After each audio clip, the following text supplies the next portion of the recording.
नमस्कार, आप सभी का स्वागत है। उत्तर प्रदेश में जिस तरह से चुनावों का माहौल बनता हुआ दिखाई पड़ता है, तो तमाम तरह की बयानबाजियां और तमाम तरह के समीकरण भी देखने को मिल रहे हैं। और जिस तरीके से सुबह सपा के अध्यक्ष और योगी सरकार में मंत्री ओपी राजभर कह सकते हैं बयानबाजी करते हुए दिखाई देते हैं, उसको लेकर तमाम तरह की चर्चाएं उत्तर प्रदेश में दिखाई पड़ती हैं। क्योंकि ओपी राजभर लगभग 90 और 95% जो बयानबाजी कर रहे हैं अपनी, वो सपा के खिलाफ करते हुए दिखाई पड़ते हैं। कई दफा तो उनके जो अल्फाज हैं, उनके जो शब्द हैं, वो इस तरह के होते हैं जो बेहद चुभने वाले होते हैं। अब यहाँ पर एक बार फिर ओपी राजभर ने एक ऐसा बयान दे दिया है जो अपने आप में कंट्रोवर्सी क्रिएट करता हुआ दिखाई पड़ सकता है। या कह सकते हैं कि जानबूझकर ओपी राजभर इस तरह का बयान दे रहे हैं जिसके जरिए वो चर्चाओं में आते हुए दिखाई पड़े। आपको बता दें कि सीमा राजभर जो ओपी राजभर के कभी साथ हुआ करती थी, सुबह सपा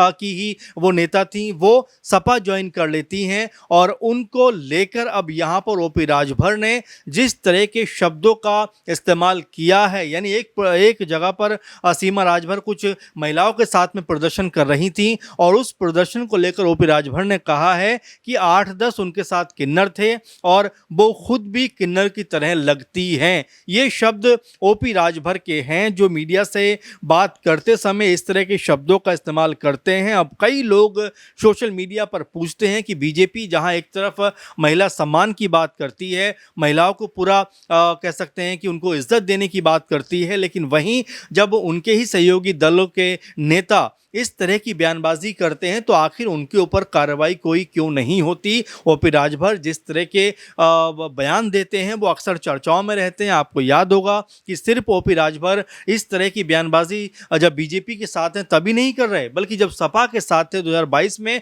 तब पीएम मोदी और सीएम योगी को लेकर जिस तरह के आपत्तिजनक शब्दों का उन्होंने इस्तेमाल किया था वो भी सोशल मीडिया पर खूब ज़्यादा वायरल होते रहते हैं। तो जिस तरह से सीमा राजभर को लेकर ओपी राजभर ने अपनी बात को सामने रखा है और जिस तरह के शब्दों के साथ में रखा है, वो अपने आप में आपत्ति का विषय जरूर बन जाता है। क्योंकि एक महिला को इस तरह से किन्नर जैसे शब्दों के साथ में जोड़ना और इस तरह से तुलना करना अपने आप में बेहद अलग तरह का मुद्दा बनता हुआ दिखाई पड़ता है। और ये बताता है कि ओपी राजभर जैसे नेताओं की सोच जो है वो किस तरह की संकीर्ण सोच है, किस तरह की छोटी सोच है और किस तरीके से सीमा राजभर को का वो अपमान करते हुए यहाँ पर दिखाई पड़ते हैं। अखिलेश यादव को लेकर भी वो ये कहते हैं कि सीमा राजभर जो है नाश करने वाली नेता हैं। अखिलेश यादव के साथ अगर वो हैं तो वो अखिलेश यादव और उनकी पार्टी दोनों का नाश कर देंगी। ओपी राजभर इस तरह की बदजुबानी करते हुए यहाँ पे नजर आते हैं। सपा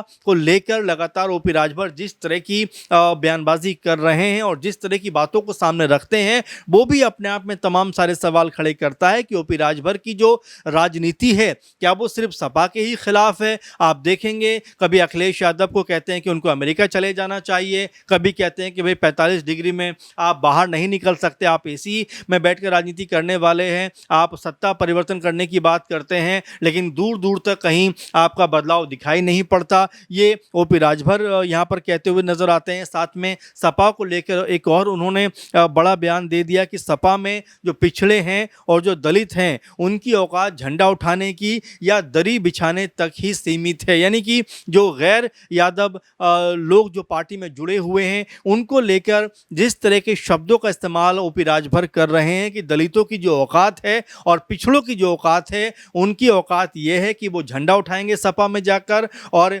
सपा में वो दरी बिछाने का काम करेंगे। इससे ज़्यादा उनको महत्व पार्टी के अंदर नहीं दिया जा सकता, ये ओपी राजभर का कहना है। अब जिस तरीके से वो ये भी कहते हैं कि सम्मान सुरक्षा में पहले अहीर यानी सम्मान सुरक्षा देने की बात आएगी सपा सरकार में, तो उसमें सबसे पहले अहीर यानी यादवों को रखा जाएगा, बाकी लोग भाड़ में जाएं, कोई चिंता की बात नहीं है। ये ओपी राजभर सपा को लेकर एक और कह सकते हैं गंभीर बयान देते हुए दिखाई पड़ते हैं। और ये सिर्फ एक या दो बयानों की बात नहीं है, बल्कि जितनी मेरे पास लिस्ट है ऐसा लगता है कि सिलसिला थमने का नाम नहीं ले रहा है। आप देखेंगे ओपी राजभर एक जगह ये भी कहते हुए नजर आते हैं कि भले ही गुंडों की कोई जाति नहीं हो, लेकिन हर गुंडा सपाई होता है, यानी सपा का ही होता है, ये ओपी राजभर का कहना है। अब जरा इस तरह के बयानों पे हम गौर करें, नजर डालें तो पता चलता है कि उनके ज्यादातर बयान जो है वो सपा को लेकर हैं, समाजवादी पार्टी के खिलाफ हैं।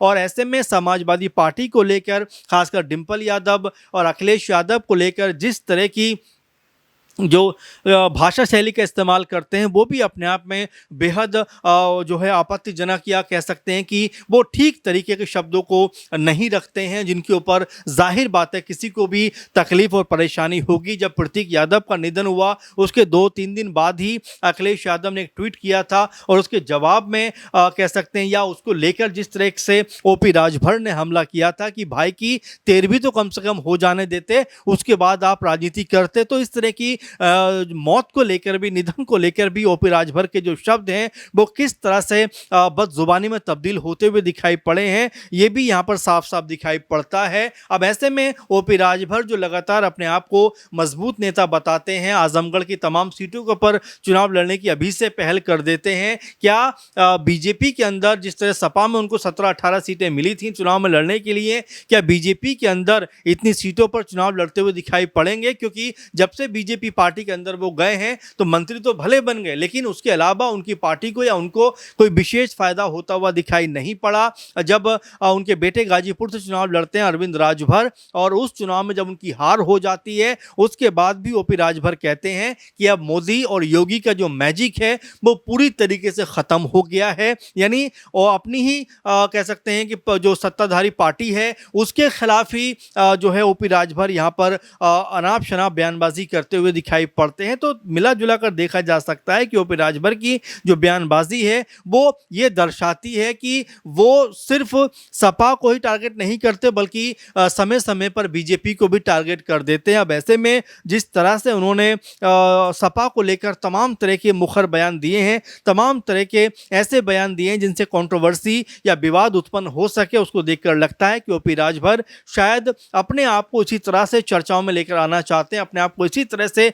तवज्जो में लेकर आना चाहते हैं कि वो सपा के खिलाफ हैं। और हो सकता है इस तरह के बयानों को देखकर बीजेपी उनको ज्यादा सीटें देती हुई नजर आए, इसीलिए शायद वो इस तरह की बयानबाजी करते हैं। इससे पहले बिहार में चुनाव लड़ने की बात कर चुके हैं, कहीं कोई सीट उनको नहीं मिली। दिल्ली में चुनाव लड़ने की बात कर चुके हैं, लेकिन वहां पर भी उनको कोई सीट नहीं मिली। अब ऐसे में ओपी राजभर की जो राजनीति है वो बहुत सीमित दायरे में दिखाई पड़ती है। 5-6 उनके पास विधायक है, उसमें से भी अब्बास अंसारी को लेकर लगभग स्थिति बन रही है कि वो सपा में शामिल हो सकते हैं। और खुद ओपी राजभर भी कहते हैं कि वो मेरे नहीं बल्कि सपा के विधायक है। तो ऐसे में ओपी राजभर की पार्टी अगर इस तरह से भी देखी जाए तो कमजोर होती हुई दिखाई पड़ती है। यहाँ पर चुनावों से पहले ठीक जिस तरह से उनकी जो पार्टी है उसमें से अगर कोई बड़ा लीडर किसी दूसरे दल में जाए तो उसका फायदा और नुकसान अपने आप में होता हुआ दिखाई पड़ता है, लेकिन ओपी राजभर कहते हैं कि भाई उनके आने जाने से हमें कोई फर्क नहीं पड़ता। तो कुल मिला जुला कर देखा जा सकता है कि जिस तरह की बयानबाजी ओपी राजभर कर रहे हैं,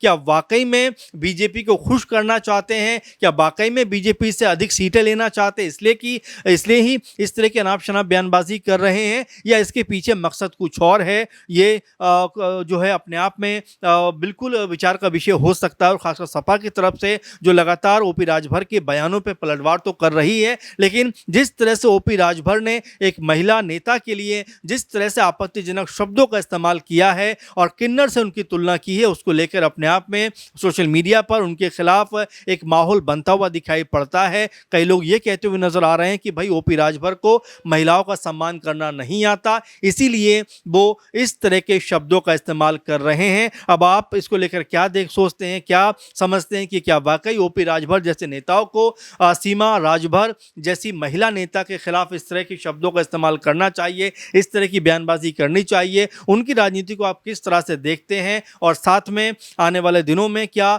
समाजवादी पार्टी कोई बड़ा जो पलटवार है इसके ऊपर करती हुई दिखाई पड़ेगी? अपनी राय और अपना कमेंट जरूर भेजिए। फिलहाल के प्रोग्राम में बस इतना ही। आप लगातार बने रहें। धन्यवाद।